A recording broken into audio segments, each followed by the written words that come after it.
Welcome to Stories Behind the Stories, Readers and Writers Edition. And have I ever got a treat for you today? Because my guest is USA Today bestselling author. She is so popular with her women's fiction books, Rachel Hanna. Now, we just got right into the conversation. So here you go. Oh, happy ending. Oops. Well, yeah. But Oh.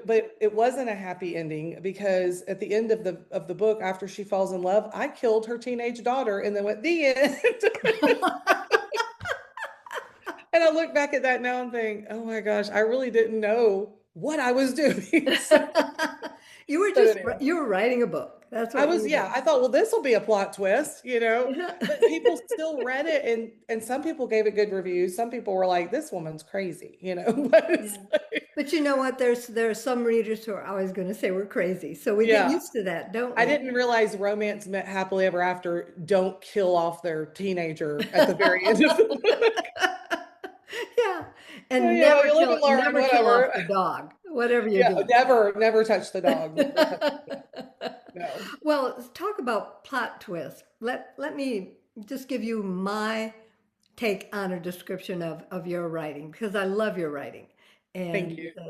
as you know, and so you write women's fiction, and your women's fiction has so many components to it.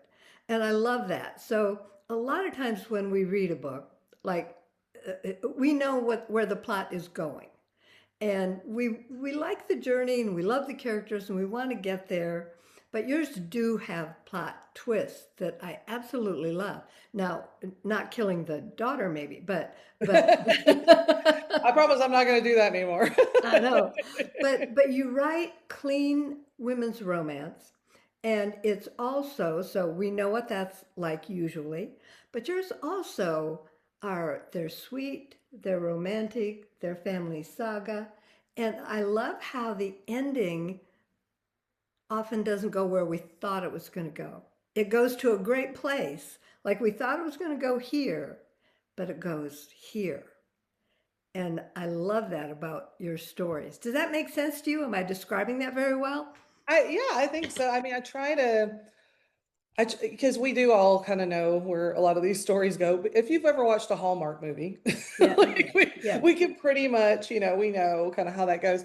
And so I try to like balance that, but also giving a little bit more of a emotional depth, I guess. I try to Yes. give that like because I always say I try to give the Rachel Hannah experience. I want if you pick up any of my 50 plus books, I want you to get the same feeling in the end, and Hmm. not, I don't want you to be it to be unpredictable or you're unprepared for, oh gosh, in this book, she killed the daughter or Yeah. she, Yeah. some bad thing happened or some angsty thing happened. So I think you have to I try to put that emotion in there so people see themselves or feel something, Hmm. but it isn't so angsty like, when we've read like a young adult book or something where the whole time it's just like, oh, that I don't want, that's not the what people expect from my books. And so they expect to have a comforted feeling and an escape feeling. And I try to make it where it's not so predictable, how it's going to end or what might Or, happen right there at the end when they yeah, think or everything's how it fine. gets to that ending Yeah, yeah. is what's different. And you just said something about the comfort, and I find that I love to read them before I go to sleep at night Oh yeah. because um, I don't like to look at a screen. I think we look at too many screens. Don't need to be doing that before we go to bed. And so when I take one of your books, and I'll always say, okay, I'm only going to read for 20 minutes. That's it. Then I have to go to sleep. I have things to do tomorrow. I'm going to get up. And so it's 20 minutes. And then I'll say, okay, I'm only going to read for 10 more minutes. And before I know it, it's an hour later. But I think one of the appealing things about that, and the reason that happens, is because it gives me a sense of comfort. I feel like I'm with these people. I feel like I know them. I feel like they're my new friends. And it almost feels like it would be rude to leave them. I just Don't need to, leave them in that situation. I know, I have to stay with them. I have to stay with them. And I think I was first attracted to your books because of the covers, which are fabulous. and the covers convey so beautifully the kinds of stories that you write. And also your titles. You talk about Southern small town settings, and you do Blue Ridge and Wisteria and Magnolia. I think one of my favorites was Mutts and Magnolias. Nuts and magnolias. And That's you had Grits and Grievances. grits and grievances. Yep. How could I not want to read those? But such beautiful, lovely stories. Thank So you. uh, what is it about writing these kinds of stories? I guess my real question is there a favorite kind of character that you love to write? I love, and I think people probably see it across most of my books. I love to write strong women that Hmm. are going through some kind of bad circumstance, I guess you'd say, whether it's a divorce or they've Hmm. been widowed or they've lost a job or, family problems or whatever. I try because I really want readers. I know there's a lot of times I'll read a book and I can't really relate to the character. It might be interesting, but I can't really relate to that person. Right. And I want people, especially my readers who are mostly women. I do have some male readers, but mostly women in, 40s, 50s, on up to their 90s. I want them to see themselves in those characters. Like I have a book coming out in June called The Midlife Birthday Club, which I cannot wait. And it's three lifelong friends who are all turning 50 at around the same time, and they decide their lives are just kind of like one of them's a recent widow, one of them has put her job first her whole life, the other one's marriage. She's just become invisible in her marriage. And they all want to do something together once a month for the next 12 months that's like kind of scary to them Mhm. and to watch them like kind of trying to transform. And I feel like in those three situations, every one of my readers is going to see themselves in one of those three women. And so I try to do that when I write characters. And I think I've gotten better at that over the years. My earlier books, it was just sort of like, boy, girl romance. That was pretty much, that's how we do it.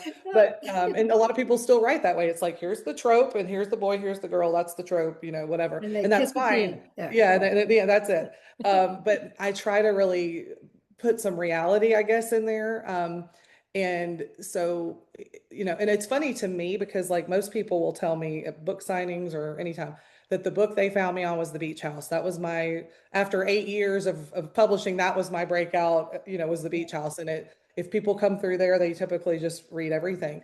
And I'll ask them all the time. I ask every reader I can, what is it though? Because to me, I write the same way every time I write something, but to them, The Beach House was like so special to them. And those characters in that Mhm. series are so special to them. And I'm like, but what is it? Like, what is it? Because then I could take that and just sprinkle it on everything. It's like, well, what is it? And they'll tell me, Magic dust. Yeah. yeah, exactly. And they'll tell me, Julie's so strong. And I'm like, but all my women are strong. So it's like, I don't quite understand what that magical thing was about that. And I'm glad for it. Don't get me wrong, but it's just so funny to me because people, I think they just see themselves in that character, Julie, in different ways. And so I really try to write those kind of characters. Well, and you say then they'll read the rest, and I think that even though that was one that caught their attention, the rest of your characters are strong women, and so I think that that's why if they read one more and it wasn't the same type of woman, they wouldn't keep reading. Yeah, yeah. And so they're finding that same quality across the board. I did want to talk about the midlife birthday club. I wrote that down because I wanted to make sure that we talked about that because I love that premise so much. Yeah. And I remember the day I turned 50 and I thought, wait, what? What? What's happening? And so I'm so happy to hear about that. And when will that be coming out? That comes out June 30th.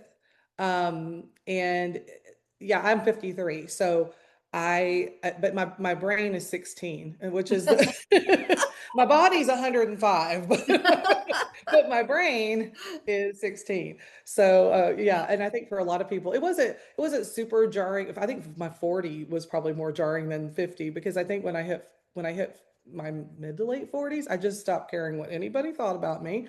I mean, like I think there's a big shift in women at that time, and a lot going on at when you turn 50. Depending on if you've Yeah. been married a long time or you're widowed or whatever. And I don't remember. I have a list of book ideas that I just keep a running list as things come up. And this was one that was on that list. And so whenever I'm looking for the next thing to write, I look at my list and whatever hits me is this feels like the right time. And then I had the cover designed because that gets me motivated when I get the covers designed. So I'll get like 10 books ahead covers designed just because I want to look at them Oh, and I that's want to great. I like love think that for about them. motivation. Yeah. Yeah, yeah. So I have a whole like folder on my computer that's just like waiting covers. And I would go in there and I look at that cover. I just love that cover. Have we So seen yeah, it yet? yeah, it's up for pre-order on Amazon and everywhere. So Okay. yeah, it's a um really pretty cover, I think. I love the coloring of it and everything. But yeah, so that one I'm really looking forward to coming out. I think just these are characters that you get very deep with in this book Mhm. because each one of them's choosing all the different adventures and there's reasoning behind why they've chosen this one, why they've chosen that one, and just a lot of emotion and humor and everything. So I really think that one's going to be something people will enjoy. And that's another thing. I love the humor in your books.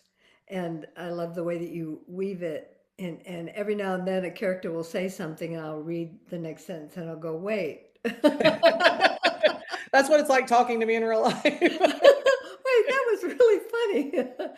And I think when we hit 50, of course I'm way over 50 now, but when we hit 50 is when we really do assess what's going on in our lives.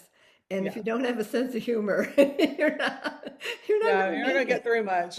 Yeah, yeah. Yeah, for the humor, I think the book that I enjoyed the most with writing with that and is really the closest, like one of my favorite books I've ever written is A Bucket List. I don't know if you've read that one, I but haven't read that one, but I've seen it. Yeah. yeah, that one, because I've had lifelong anxiety and the main character has anxiety, and it literally starts with her looking at Life 360 on her phone and watching her adult daughter like move in traffic. And she's like terrified that something's going to happen to her. And I've done that many, many times, still do that sometimes. And, but yeah, that one, it's her best friend, lifelong best friend's very adventurous. She passes away and leaves her bucket list to get her out of her comfort zone because she couldn't ever get her out of her comfort zone. And she has to do all these tasks in order to inherit her friend's beach house and her money and all that. Oh, oh, I love And that. yeah, and so that one was so fun, and it's in first person, and it was so close to me that writing it was just super fast, and just so much humor and like, but also the grief part, but just Sure. humor, mostly humor. And I had so many readers contact me and say my husband wanted to read it after me because I couldn't stop laughing and they wanted to see what it was I was laughing at. And then I had a therapist tell me she was giving them out to her patients because with anxiety. And so I thought, and I had so many people just tell me I've made my own bucket list now. I'm getting out of my comfort zone. I'm doing it. So that one has remained over the years like one of my Oh, highest selling I books. love Yeah. that. And it's hard to believe that you had anxiety because I know you had a lot of success in other businesses prior to becoming a writer, and your readers may not know that. Yeah, I think, well, I've had anxiety since I was a little kid. So, I mean, I was the kid that I was alive when CNN first went on the air, and I would sit there at like 7, 8 years old and go, I'm obviously having a heart attack. I mean, I like had really bad health anxiety. Yeah. If someone on The TV news. talked about something, I had it. And so that's been yeah, definitely struggle over my lifetime that, but I've tried things for it over the years. I can't take medicines and stuff for that kind of stuff because I just don't react well to it. And I think over the years, it really shaped me into being kind of an empathetic writer. And so now I don't hate it like I used to. Now I just am like, okay, you sit down, okay, over here. And I kind of even say that I think in the bucket list that you just kind of have to learn to drive, and it's going to be in the back seat whether you like it or not, and you just learn how to do it. Learn Um, how to deal with it on yeah, a daily yeah, basis. And that's possibly one of the reasons, there are many reasons, but one of the reasons readers identify with your characters so much because you bring those kinds of everyday real life qualities yeah. into your stories. I So try. yeah, another question that I had because you write so visually to me, it's so visually. I can picture where I'm at. I can picture the people that are there. I'm there. I feel like I'm there with them. Have you ever thought about who would star in movies? Because I've done this Oh in yeah. my head. Yeah, yeah. If you ever wonder, I've cast your books for you for the movie. Oh, good, good. Yeah. I'd be interested because I've asked my readers before on some of these characters. Uh-huh. And what's so funny is I wrote them. So I know for sure 100% what they really look like. And a lot of times I don't even describe them because I want people, and I would tell my readers, well, actually, Dixie looks like this or that. And they'd say, no, she doesn't. And I'm like, okay, all righty then. But yeah, in Wisteria Island, I have a character named Morty. And Morty's like this flamboyant, like Wisteria Island's about a retirement community on an island, and they're all like eccentric, crazy old people that their families didn't want to deal with them anymore. And they keep running off the It nurse, sounds familiar. Anyway, yeah. yeah, it's 3 books. That's a really funny series there. But one of the main characters is Morty. And I so based him on Leslie Jordan, the actor that Oh, passed away a few years ago. And I was so devastated when he passed away because I loved him, but also because I had these high hopes that one day this would be a series or something and I could convince Leslie Jordan to play Morty. Um, and then other one that people like to talk about is Dixie in my South Carolina series. And to me, when I wrote her in my mind, she was Paula Deen. She was Paula Deen back in the day, Paula Deen oh. and that's who I think. But my readers think of Dolly Parton, Hmm. Shirley MacLaine back in Hmm. the day, Yeah. the redheaded Shirley MacLaine, and oh, what's her name from Designing Women? That's on Sheldon and all of that. I forgot her name. Annie Potts. Oh, Annie Yeah, Potts. Yes, yeah, yes. yeah. That's the three that I always get for those. So it's always interesting to me. I'm like, let's make a movie and put these people in it. Like, Let's do it. where are my producer people? Come on, let's do that. Well, have your books are so perfect for Hallmark movies, I think so. Lifetime movies, a Netflix series. Have you ever been approached by producers? Not really. And that's been shocking to me because those books have Yeah, sold. I mean, I've been on the USA Today list 11 times and Wall Street Journal twice. And that was just between like 2020 and 2022, I think. And so I really was expecting that I would hear from people, but I don't know. It's so strange to me that I haven't really been. So I'm waiting if anybody, yeah. I'm We wide open. Like Steven we Spielberg. we need to find you some. We need to find you somebody. Yeah, yeah, that would be a lot of fun. And my readers are constantly messaging me, asking me, why isn't this? Because they don't really understand the process of Oh yeah. how hard it is to get, they have to come to me and they're always like, why isn't this on Hallmark? And why don't you have a Netflix series? I'm like, girl, I don't know. Like, you go ask everybody and tell me. I don't know. That's the Yeah. next thing, hopefully. So we'll see. That's one thing I always say. I'll put up posts and say, for all of your movie producer friends, have them give me a call, Yeah, 'cause I know exactly. nobody I know knows any. Yeah, yeah. Wow. And so, is there anything you would really like your readers to know? Because I'm assuming that folks are going to want to watch this. They're going to see your name and they're going to be your fans. Is there anything you would really like them to know that maybe they haven't heard before? Oh, Or maybe they gosh. would have missed, maybe something that you've had in posts or talked about or advertised, but it could be something they might have missed. Yeah, the most recent thing I've done is open my Patreon community. Because I have a Facebook reader group. I've been building it for 10 years and there's 28,000 of my like super fan readers in there. And I realized this last year that when I post something out of 28,000 people, Facebook is showing it to 600 to 800 people. I know, it's a And that shame. is so frustrating. So I opened a Patreon community that has a free level. So the free level gets everything you get in the Facebook group plus more. And then there's paid levels if you want extra stuff. And we've got about almost 4,500 people over to Patreon. But that's one of the things I would say is because I love to interact. I'm always making live videos and recorded videos, and we do all kinds of cool stuff over there, printables and all kinds of cool stuff. But if that's the best place because they get the posts, they actually see the emails or get the posts. And on Facebook, I have so many readers all the time saying, I will announce a book for months and months and months and months. And then 2 or 3 months after I release it, somebody will say, I didn't know you had a new book. And I'm like so frustrated because I'm sending out emails, I'm posting in my Facebook group, and people just aren't seeing it. So that makes it super frustrating. So that would be one thing that people might have missed, even though I've sent out notifications. Well, Again, the that might notifications open explain up. why, because I follow you on Facebook and on Patreon. And so that might explain why I had missed the cover for your midlife book because I was following you on Facebook. Yeah, yeah, probably so. And And so even when I, you use that little everyone tag, sometimes I'll do that, even though I hate that tag, I'll do that in Facebook. mhm, It doesn't make it really any more people. And yeah, I'm like, it's frustrating because I'm very involved, as you know, my Facebook group. I'm still involved in it, but I was constantly posting, and you don't get really rewarded for that on Facebook by them showing your posts to people. You don't even really no. get that. So the Patreon was sort of a last ditch effort to because if you spend months writing books and you announce that you want your readers to be able to see that you've got a book coming or you've released a book, and it was just Right. making it so hard to do that. So Yeah. that Patreon has been super helpful, and it's allowed me to just really even interact more. I'm a very interactive author, sometimes because I'm procrastinating on editing because I hate that. I like the writing. I do not enjoy the editing part where I have to go back and read my writing and go, ugh. Right. Because I will tell you, and you can probably agree with this, anytime I read one of my own books, I think maybe I should just get a job as a Walmart greeter or Yes.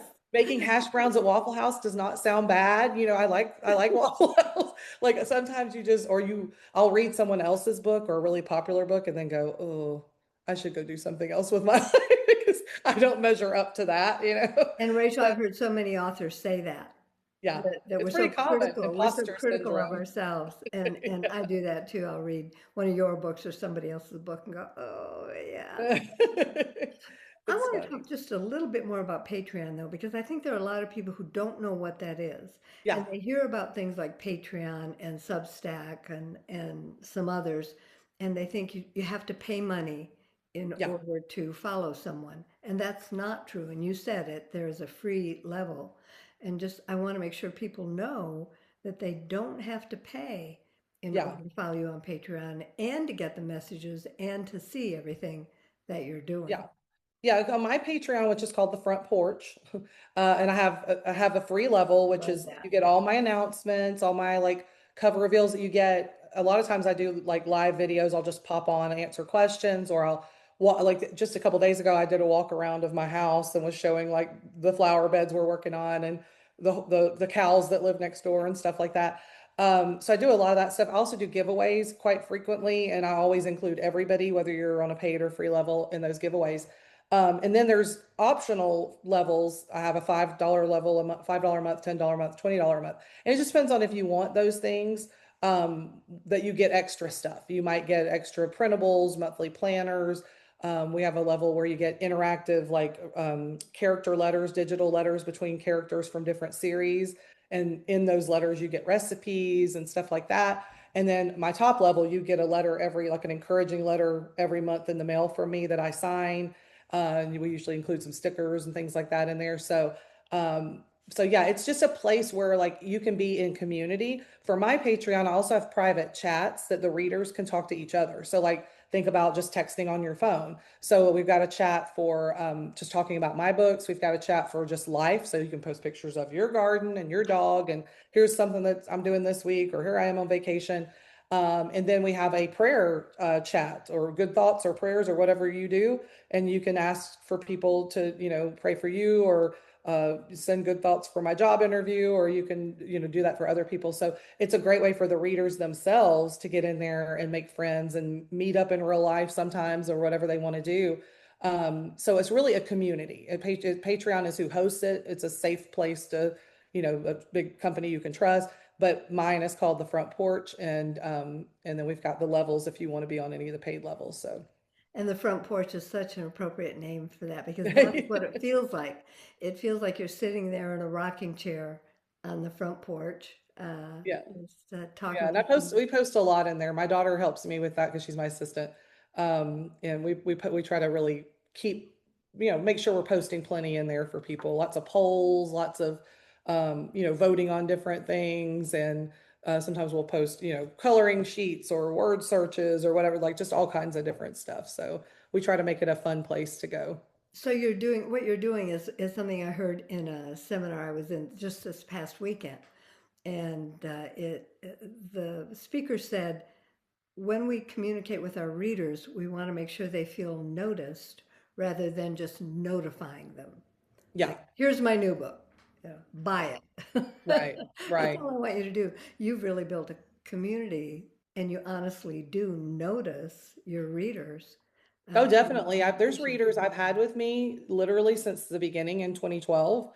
And in fact, I've had, I don't do many signings because I'm not a big travel person.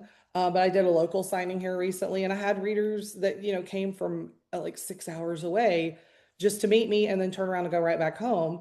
And they're people that have been with me a long time, and I know their names. I remember their names. They're always surprised when I know who they are when I see them. I'm like, I pay attention to that as an author.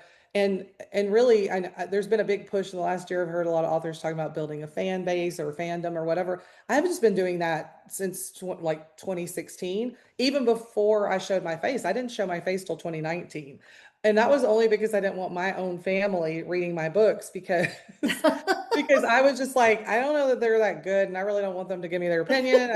I just kind of, they knew I was an author, but they Rachel, didn't I know. can't believe that because your books are My so mother even didn't know my name, didn't know what my pen name was, and nobody knew that. And I got caught because she might even be watching this, but one of my this sisters, clandestine life. Yeah, yeah, yeah, when the beach house took off, I couldn't hide anymore. yeah, And because people started noticing my picture on my paperbacks. yeah. And my sister's friend contacted me and said, someone has stolen a picture of you and they're using it as their author picture. I'm reading this book Oh, and that's your so picture's cute. on it. And I was like, that's me. That's who I am. And she was like, what? And like, and nobody knew. And so it just over time, I was like, I have to start showing my face. But when I started showing my face, especially in this world of, is this person real? Is that AI? Whatever. Yes, Like when I started really interacting as myself, it took off even more because people could relate to that. And so now it doesn't matter if I look terrible. I'll pop on live and be like, okay, here I am looking terrible. Here's this thing I'm doing, or whatever, because people really want that like real, genuine interaction, I think, with authors, especially. And so that's, worked out in the end for me. But I've been building that group, for so many years, and it was hard to do when I was not showing my face. So it was I'll tell really you what, hard. I love your story because I love it that you did it undercover for a while because you didn't have quite a faith in yourself that was quite good Yeah. enough. In fact, early on, this is so funny too. I had taken a stock photo of a woman, and that was my author photo. Like this was back in probably 2012, 2013. And I was like, this is me, as the author photo. And I just sort of Was it put it really there. you? No, it was just a Oh, stock oh, photo of somebody some else. random Okay. woman. And I had that for years, and she was Rachel. much prettier and younger than me, by the way. And then I had a reader who was so protective of me. Somebody took that photo and they were using it for their book cover, like as the main image of a book cover, which they could do because it was a stock photo. Oh, And I yeah, never thought through that in my that's brain right. cells that, and this reader was like, someone stole your picture again, but they put it on a book cover and like as and I was like, oh, thanks for letting me know, and then I just had to, so then I changed it to like my initials or like a little, drawing or whatever, because I was like, now people are going to think someone stole my photo. So yeah, it was hard. It's hard to be, to be under a pen name like that. So. That is amazing. So have you been under a number of pen names or have you always been Rachel I've Hanna? always been so the name Rachel Hanna came from the fact that my husband and I, when we got married, we had infertility for years, and we had a name picked out, Rachel Hanna, Rachel Hanna, Rachel Hanna. And by the time we adopted our first daughter from Guatemala, and then we got pregnant immediately because that's what Of course, happened. that's how It that was works. funny. Yeah. Never had a problem again, had two biological children, boom, boom, right after that. And by the time we had our first biological daughter, we were so sick of the name Rachel Hanna. We were like, no, we're not naming our children Rachel Hanna. So I shelved the name, and her name's Hannah. And but that was her first name, but Rachel was gone. And then when I decided to write and pick a pen name, I was like, I know what I could do. Rachel Hanna, I'll drop the H off the Hannah. I'll be Rachel Hanna.